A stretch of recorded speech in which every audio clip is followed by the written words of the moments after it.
I'm a big-time World War II buff, and today my brain was wandering around thinking about the very end of the war and the system that was in place, the supply system. They say the United States was the arsenal of democracy because we had the manufacturing capability and didn't really have a problem with the enemy bombing or trying to blow up our equipment. But you have to manufacture the equipment and supplies needed for a war, and then you have to transport it, then you have to store it. And war consumes things. It consumes supplies, equipment, and people. It's just the nature of war. And the system that was in place, this is all pre-computer, was pretty impressive and very efficient. The manufacturing process and how they kept supplies moving towards the front and keeping things moving. The other nations really weren't able to keep up with the capabilities of the United States in that category. The war in Europe ended in May of 45, and the buildup in the South Pacific was at a rapid pace because they were anticipating the invasion of Japan in 1946. I want to say Operation Olympic is what it was called for. And looking back in hindsight, you could say, gee, the Japanese were beat way before then. Well, yeah, they were. But you got to realize the arrogance that the Japanese had at the moment. Leading up to World War II, Japan hadn't lost a battle. The country had not lost a battle in 300 years. And the country hadn't lost a war in 4,000 years. So they're a little arrogant, but they're allowed to be because that's their history. World War II, of course, changed all that, but that's why they really didn't grasp the concept of surrender.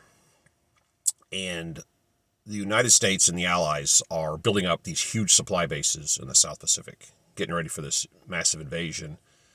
And then the atomic bombs ended it all. It just stopped abruptly. And there are people that go, oh, the atomic bombs were a war crime. Well, the invasion in 1946 estimates it would have cost 1 million American/allies deaths and 20 million Japanese deaths. So technically speaking, the atomic bomb saved a whole lot of people.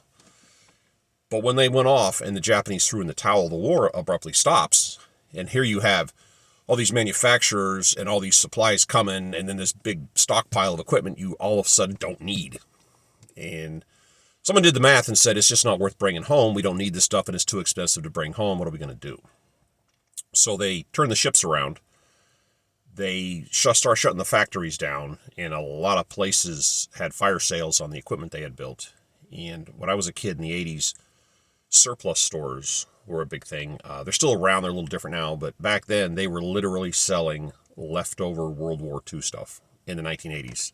Because they still had that much of it. And I imagine if you look around, you'll probably still find places selling gun belts and just equipment that was manufactured for the war. And if you open some of that stuff up, you can actually see manufacturing dates in it.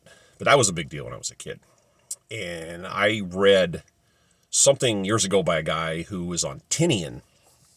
Tinian and Saipan are two islands that are like almost touching. The Japanese owned them pre-war. They were taken by force, I believe, in 1944. And they became the main bases that the B-29 bombers were being used to bomb Japan.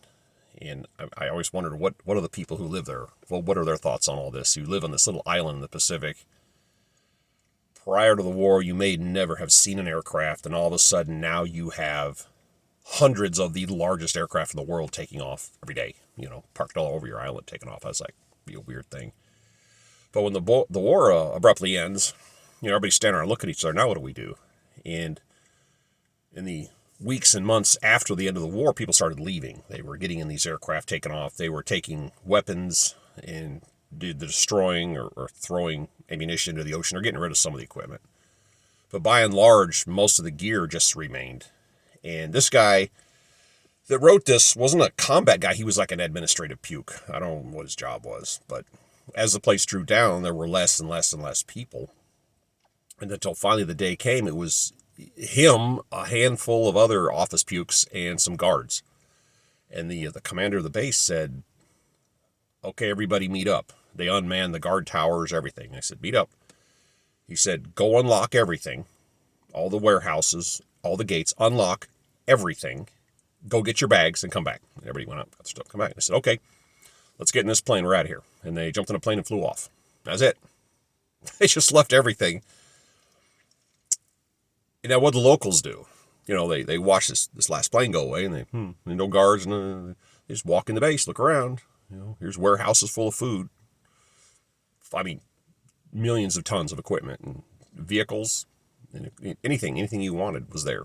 And they just, I guess it's ours now. And I read in a magazine a couple of years ago, they said that they had enough food to feed the island for like 2 years. Nobody cooked, nobody, grew anything or caught anything. They said, and the vehicles, you just go grab a Jeep and drive it till it broke down and you just go get another one. They said it was a free-for-all for a few years just with excess stuff they had left on the island. And that was just going through my mind. What's it like being the last guy that leaves a giant supply area of a base like that and just says, whoever wants it can have it. And that was in my brain coming over driving today. But the surplus stores of my childhood were very numerous, and I actually went to one yesterday here in Texas, and they had some older stuff, but a lot of it was like Vietnam era equipment, belts and stuff. And I was looking around, I didn't see the World War II stuff that I remember growing up on, and I had to get a hat because I'm going to be working out in the sun here in the near future. All right, hey, it's Saturday, just checking in with you guys. Have a great day.